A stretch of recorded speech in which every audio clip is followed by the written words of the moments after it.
ಅಡುಗೆ ಮನೆಗೆ ಸ್ವಾಗತ. ಹಬ್ಬ ಎಲ್ಲ ಮುಗಿತು, ದೇವ್ರ ನೈವೇದ್ಯಕ್ಕೆ ತೆಂಗಿನಕಾಯಿ ಹೊಡೆದಿರ್ತೀವಿ. ತೆಂಗಿನಕಾಯಿ ಏನಪ್ಪ ಮಾಡೋದು ಅಂತ ಯೋಚನೆ ಮಾಡ್ತಾ ಇರ್ತೀರಾ. ಇವತ್ತು ಅದೇ ತೆಂಗಿನಕಾಯಿ ಒಂದು ಈವ್ನಿಂಗ್ ಸ್ನಾಕ್ಸ್ ಮಾಡಿ ತೋರಿಸ್ತಾ ಇದ್ದೀನಿ. ಬನ್ನಿ ಹೇಗೆ ಮಾಡೋದು ಅಂತ ಮುಂದೆ ಹೇಳಿದ್ರೆ ನೋಡೋಣ. ಒಂದು ತೆಂಗಿನಕಾಯಿ ತಗೊಂಡಿದ್ದೀನಿ, ಅದನ್ನ ಬಿಡಿಸ್ಕೊತಾ ಇದ್ದೀನಿ.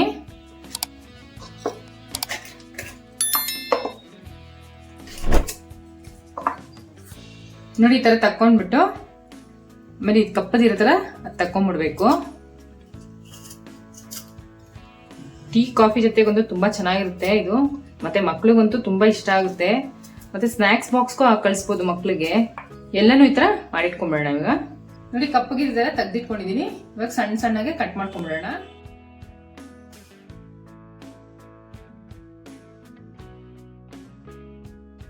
ಎಲ್ಲಾನು ಕಟ್ ಮಾಡಿ ಇಟ್ಕೊಂಡಿದೀನಿ. ಒಂದು ಮಿಕ್ಸಿ ಜಾರ್ ತಗೊಂತಾ ಇದೀನಿ, ಅದಕ್ಕೆ ಹಾಕೊಂತಾ ಇದೀನಿ.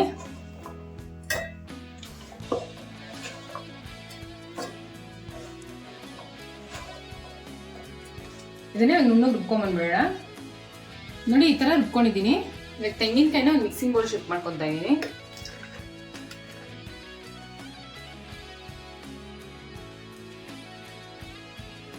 ರುಬ್ಬಿಟ್ಕೊಂಡಿರೋ ತೆಂಗಿನಕಾಯಿಗೆ ಒಂದು 2-3 ಟೇಬಲ್ ಸ್ಪೂನ್ ಮಿಲ್ಕ್ ಪೌಡರ್ ಹಾಕೊಂತಾ ಇದೀನಿ. ಒಂದು 30 ಗ್ರಾಮ್ ಅಷ್ಟು ಚಿರೋಟಿ ರವೆ, 1 ಟೇಬಲ್ ಸ್ಪೂನ್ ಎಲಚಿ ಎಸೆನ್ಸ್. ನಾನು ಎಲಚಿ ಎಸೆನ್ಸ್ ಹಾಕೊಂತಾ ಇದೀನಿ. ನೀವು ಬೇಕಾದ್ರೆ ಪೈನಾಪಲ್ ಎಸೆನ್ಸ್, ಸ್ಟ್ರಾಬೆರಿ ಎಸೆನ್ಸ್, ಮತ್ತೆ ವೆನಿಲಾ ಎಸೆನ್ಸ್ ಸಿಗುತ್ತೆ. ಯಾರು ಬೇಕಾದ್ರೆ ಫ್ಲೇವರ್ಗೆ ಹಾಕೋಬಹುದು. 1 ಪೀಸ್ ಜಾಕಾಯಿ ತಗೊಂಡಿದೀನಿ, ಅದನ್ನ ತುರ್ಬಿಟ್ಟು ಹಾಕೊಂತೀನಿ.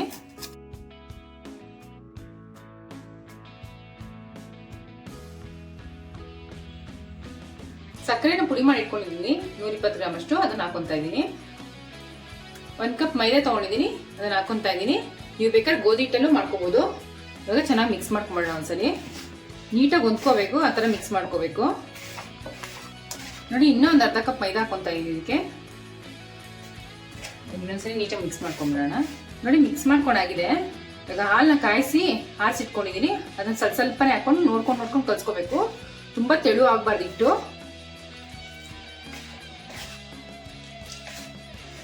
ಚಪಾತಿ ಆಗೋದಕ್ಕೆ ಇರ್ಬೇಕಿಟ್ಟು, ಆ ತರ ಕಲ್ಸ್ಕೋಬೇಕು. ನೋಡಿ ಚಪಾತಿ ಅದಕ್ಕೆ ಕಲ್ಸ್ಕೊಂಡಾಗಿದೆ. ಇವಾಗ ಒಂದ್ ಸ್ವಲ್ಪ ರೆಸ್ಟಿಗೆ ಬಿಟ್ಬಿಡೋಣ. ಇದನ್ನ ಇವಾಗ ರೆಸ್ಟ್ ಆಗಿದೆ, ಇವಾಗ ಲಡ್ಸ್ಕೊಂಡ್ಬಿಡೋಣ. ನೋಡಿ ಈ ತರ ಉಂಡೆಗಳು ಮಾಡ್ಕೋಬೇಕು. ಸ್ವಲ್ಪ ಮೈದಾ ಹಿಟ್ಟು ಹಾಕೊಂಡು ಈ ತರ ಡಸ್ಟ್ ಮಾಡ್ಕೊಂಡು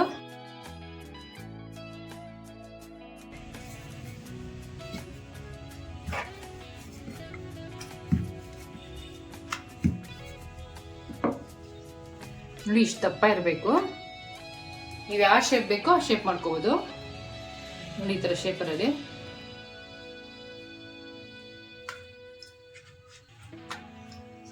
ನೋಡಿ ಈ ತರ ಲಡ್ಸ್ಕೊಂಡು ಈ ತರ ಶೇಪ್ ಮಾಡ್ಕೊಂಡಾದ್ಮೇಲೆ ಟೂತ್ ಪಿಕ್ ತಗೊಂಡು ನೋಡಿ ಸುಮ್ಮನೆ ಹಿಂಗ್ ಪ್ರೆಸ್ ಮಾಡ್ಕೊಂತ ಇದೀನಿ. ಡಿಸೈನ್ ಚೆನ್ನಾಗಿರುತ್ತೆ.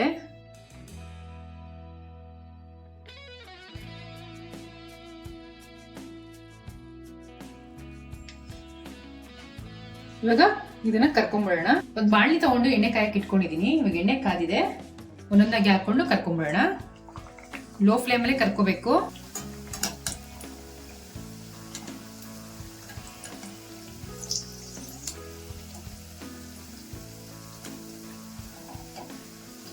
ಒಂದ್ ಕಡೆ ಬೆಂದಾದ್ಮೇಲೆ ಇನ್ನೊಂದ್ ಕಡೆ ತಿರ್ಸ್ಕೊಂಡು ಬೇಯಿಸ್ಕೋಬೇಕು. ಟೇಸ್ಟ್ ಅಂತೂ ತುಂಬಾ ಚೆನ್ನಾಗಿರುತ್ತೆ ಕೊಬ್ಬರಿ ಹಾಕಿರೋದ್ರಿಂದ.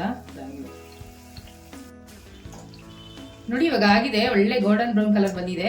ತಕೊಂಡ್ಬಿಡೋಣ.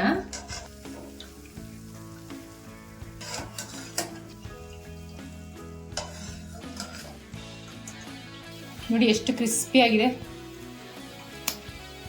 ಟೇಸ್ಟ್ ಅಂತೂ ತುಂಬಾ ಚೆನ್ನಾಗಿರುತ್ತೆ. ಕೋಕೋನಟ್ ಬಿಸ್ಕೆಟ್ ರೆಡಿ ಆಗಿದೆ. ಟ್ರೈ ಮಾಡಿಬಿಟ್ಟು ಹೇಗಿತ್ತು ಅಂತ ಕಮೆಂಟ್ ಬಾಕ್ಸ್ ಅಲ್ಲಿ ತಿಳಿಸಿ. Thanks for watching our video.